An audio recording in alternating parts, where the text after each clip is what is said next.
स्वागत है आप सभी का हमारे साथ इस खास वीडियो में, जिसमें हम बात करने जा रहे हैं न्याय के देवता शनि की। जी हाँ, 17 मई से शनि अपना नक्षत्र बदल चुके हैं। यानी वो पहले अपने ही नक्षत्र उत्तरा भाद्रपद में चल रहे थे, लेकिन 17 मई से लेकर और 9 अक्टूबर तक वो अपने मित्र बुध के नक्षत्र रेवती में रहेंगे। और ये एक छोटा मोटा नहीं, बहुत बड़ा बदलाव है। क्योंकि देखिए, शनि जब अपने नक्षत्र में चल रहे थे तो वो अपनी चला रहे थे, लेकिन अपनी तो चला रहे थे, कुछ बुरा हम नहीं कहेंगे, लेकिन यहाँ पर वो अपने परम मित्र बुध, जो बुद्धि के देवता कहे जाते हैं, ग्रहों के राजकुमार हैं, जो बहुत फुर्तीले होते हैं, हर चीज को जल्दी से करते हैं, उनके नक्षत्र रेवती में प्रवेश करेंगे 17 मई से। और 9 अक्टूबर तक ये समय रहने वाला है। हालांकि इस समय में शनि कई बार वक्रीय भी होंगे, फिर मार्गी होंगे, फिर अस्त होंगे, तो ये सब बदलाव यहाँ पर होता रहेगा। रेवती जो नक्षत्र है, देखिए इस समय अगर हम बात करें, मेष राशि की हम बात कर रहे हैं और मेष पर 7.5 ही चल रही है, लेकिन ये जो बदलाव है आपके लिए बहुत अच्छा रहने वाला है। उसका एक बहुत बड़ा रीजन है, शनि इस समय लास्ट राशि मीन में चल रहे हैं। और ये जो नक्षत्र है रेवती, ये भी जो 27 नक्षत्र होते हैं उनमें अंतिम नक्षत्र है, बड़े बदलाव का नक्षत्र है। यानी यहां से ये कहा जाता है कि एक जो पूरा चक्र है वो समाप्त होकर और नया परिवर्तन यानी यहाँ पर आने वाला है। पुरानी चीजों में आप कहीं ना कहीं अब ऐसा फील करने वाले हैं, जो एक पुराना आपका लाइफ का स्टाइल चल रहा था, पुरानी चीजें थी, पुराने रिश्ते थे, जिन्हें लंबे समय से कहीं आप छोड़ना चाहते थे, नहीं छोड़ पा रहे थे, या आप धीरे धीरे करके महसूस भी करेंगे। बड़ा बदलाव आपके जीवन में आने वाला है और कुछ नया यहाँ पर शुरू होगा, नया परिवर्तन होगा। और कुछ लंबे समय से जो आप सोच रहे थे वो सब यहाँ पर पूरा होने वाला है। मेष राशि की हम बात करेंगे तो देखिए, शनि आपके कर्म क्षेत्र के लॉर्ड हैं, आपके लाभ के लॉर्ड हैं। लाभ से भी ज्यादा हम कहेंगे आपकी मनोकामनाएं, डिजायर हाउस, उपचय भाव इसे कहा जाता है।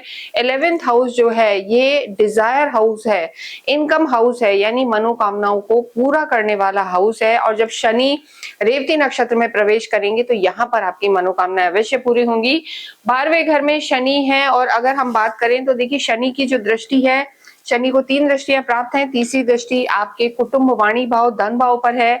और उसके बाद जो शनि की 7वीं दृष्टि है, रोग ऋण शत्रु के घर पे है। और उसके बाद आपके भाग्य पर शनि की दृष्टि है। इसके साथ साथ अगर हम देखें तो बुध के नक्षत्र में आए हैं। बुध मेष राशि के लिए पराक्रम के लॉर्ड हैं, तीसरे भाव के लॉर्ड हैं, और ये भी रोग ऋण शत्रु 6ठे घर के लॉर्ड हैं। तो यहाँ पर मेष राशि, मेष लगन के लिए बड़ा बदलाव, सुखमय बदलाव, लंबे समय से जो आपकी मनोकामनाएं है वैसा बदलाव आप अपने जीवन में देखेंगे। और इसमें सिर्फ कहने की बात नहीं है, जैसे जैसे समय निकलेगा आपके सामने चीजें आएंगी। सबसे पहले अगर हम स्वास्थ्य की बात करें तो देखिए, स्वास्थ्य के लिए जैसा हमने बताया, रोग ऋण शत्रु के घर पर शनि की दृष्टि है। और जब अपने ही नक्षत्र में थे, 7.5 थी, तो हम हर बार कहते थे कि शनि आपकी कुंडली में कैसे हैं, बहुत कुछ इन पर भी निर्भर करेगा। शनि उस समय ज्यादा स्ट्रांग थे, ज्यादा कठोर थे, हम एक तरीके से कह सकते हैं आपके लिए। लेकिन जब वो अपने मित्र के घर में आ जाएंगे तो थोड़े लीनियंट हो जाएंगे और आपको अच्छे फल देने लगेंगे। शनि की दृष्टि आपके रोग ऋण शत्रु के घर में रहेगी, बुध के नक्षत्र में। तो जो लंबे समय से बीमारियां चल रही थी उनमें सुधार होगा, दवाइयां नहीं लग रही थी, दवाइयां आपको लगने लगेंगी। लेकिन जो इनकी तीसरी दृष्टि है उसमें हम एक चीज जरूर कहेंगे, थोड़ा दांतों से रिलेटेड इशू आपको परेशान कर सकता है, दांतों की समस्या। लेकिन जो लंबे समय से दांतों की भी समस्या चल रही थी, या कहीं ना कहीं माउथ में कोई इन्फेक्शन था, या वाणी आपकी बहुत ज्यादा कठोर थी, उसमें यहाँ पर बदलाव आने लगेगा। क्योंकि बुध जो होते हैं थोड़ा डिप्लोमेटिक प्लैनेट होते हैं और जल्दीबाजी में रहते हैं, बच्चे जैसी एनर्जी होती है। तो यहाँ पर आप बहुत इगोइस्टिक नहीं रहेंगे, चीजों में आपके यहाँ पर सुधार होगा, स्वास्थ्य में भी सुधार होगा। और डेफिनेटली जो हम कह रहे हैं कि मेडिकेशन आपको लगने लगेगा, लेकिन यहाँ पर कहीं ना कहीं माउथ में इन्फेक्शन और ट्रैवल करते में आपको थोड़ा सा सावधानी बरतने की यहाँ पर जरूरत है। लेकिन यहाँ पर रेवती नक्षत्र में आकर शनि आपके स्वास्थ्य में सुधार अवश्य करेंगे।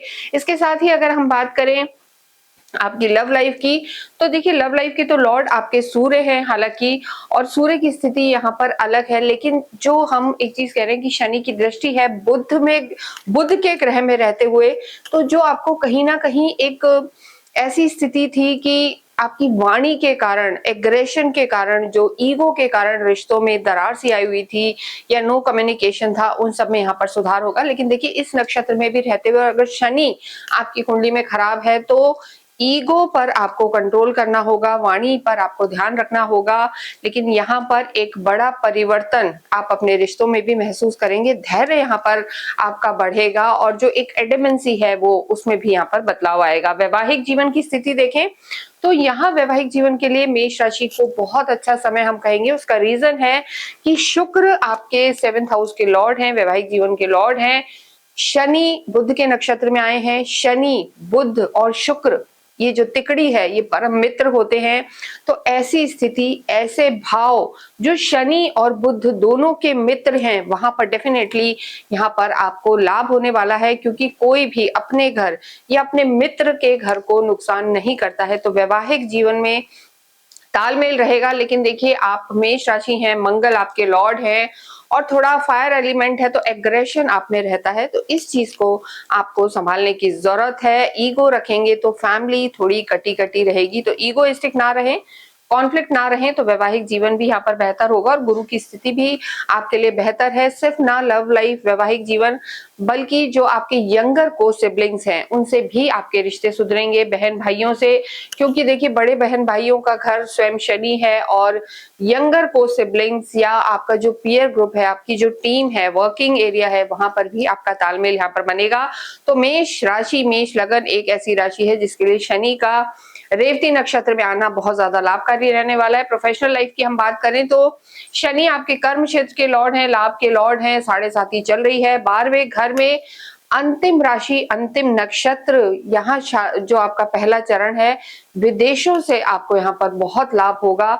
इसके साथ ही अगर किसी भी रूप में आप एग्रीकल्चर से जुड़े हुए हैं, कम्युनिकेशन का आपका काम है या कपड़ों का काम आप करते हैं, एक्सपोर्ट इंपोर्ट का काम है, तो ये बुध का नक्षत्र आपके लिए बहुत ज्यादा अच्छा रहने वाला है। वाणी को आपके काफी अट्रैक्टिव बनाएगा और दिमाग को आपके तेज बनाएगा। लंबे समय से कोई चीज अगर आप अपने कार्य में एक्सपेंशन करना चाह रहे थे या बदलाव चाह रहे थे, लंबे समय से नहीं कर पा रहे थे, पर यहाँ ये बुध के नक्षत्र में जब शनि आएंगे तो आपको बदलाव भी कराएंगे, आप डिसीजन ले पाएंगे और क्विक निर्णय जिसे कहते हैं वो आप यहाँ पर अवश्य लेंगे, क्योंकि बुध थोड़ा फुर्तीले ग्रह माने जाते हैं और शनि स्लो माने जाते हैं। तो शनि की जो धीमापन था, जो स्पीड उनकी कम थी, बुध में आके वो स्पीड बढ़ जाएगी और आपको परिणाम यहाँ पर मिलने लगेंगे। इसके साथ ही अगर हम बात करें स्टूडेंट्स के लिए, अब्रॉड में जाके पढ़ना चाहते हैं, डिस्टेंस एजुकेशन चाहते हैं, किसी भी तरीके से बैंकिंग का एग्जाम दे रहे हैं, अकाउंट्स का दे रहे हैं, गवर्नमेंट से रिलेटेड एग्जाम है, तो यहाँ पर आपको सफलता जरूर मिलेगी, निर्णय शक्ति बढ़ेगी। और अगर हम भाग्य की बात करें तो देखिए धर्म और भाग्य की अगर हम बात करें तो 12वां भाव वैसे भी मीन राशि का है। मीन राशि में ही शनि यहाँ परिवर्तित हो रहे हैं अपने नक्षत्र जो है बुध के नक्षत्र में, तो मोक्ष का स्थान है। दूर दराज की यात्राएं आप करना चाहते हैं, धार्मिक यात्राएं करना चाहते हैं, दान पुण्य करना चाहते हैं, तो यहाँ पर आप अवश्य ही करेंगे। यहाँ पर ट्रैवल आपका बहुत होगा, धार्मिक यात्राएं होंगी। और इसके साथ साथ अगर हम भाग्य की बात करें तो देखिए वैसे शनि की दृष्टि को बहुत अच्छा नहीं कहा जाता, शनि जहां होते हैं वहां वृद्धि करते हैं, लेकिन क्योंकि बुध के नक्षत्र में आप आ गए हैं और जब वो रेवती नक्षत्र से आपके 9वें भाव को देखेंगे, यानी 10वीं दृष्टि से आपके भाग्य को देखेंगे, तो जो धीमा गति से भाग्य चल रहा था, कोई प्रॉपर्टी लेना चाहते हैं, कोई वाहन लेना चाहते हैं या सत्कर्म करना चाहते हैं, तो यहाँ पर भाग्य भी आपका साथ देगा और स्पीड बढ़ेगी। बस यहाँ पर शनि के लिए हम एक ही चीज कहेंगे कि न्याय के देवता हैं, कर्मों के देवता हैं, तो सिर्फ भाग्य के भरोसे आप ना रहें और अपनी कुंडली में आप शनि की स्थिति जरूर देखें। अगर शनि वहां पर नीच के हैं, शत्रु घर में है या किसी भी ऐसे नक्षत्र में है जो थोड़ा सा एंटी है आपकी राशि के लिए, तो थोड़ा सा ये जो हमने सुखद परिणाम बताए हैं उनमें कमी रह सकती है। लेकिन यहाँ पर हम आपको जरूर कहेंगे जितना हो आप गणेश जी की आराधना करें, ओम गंगनपते नमः का जाप करें, ओम शम शनिश्चराय नमः का जाप करें, तो जो मेष राशि है उनको एहसास होगा कि 7.5 भी उनके लिए शुभ परिणाम देने वाली होगी। इसके साथ ही इस वीडियो को हम यही समाप्त करते हैं। कमेंट बॉक्स में ओम बुम बुद्धाय नमः अवश्य लिखें।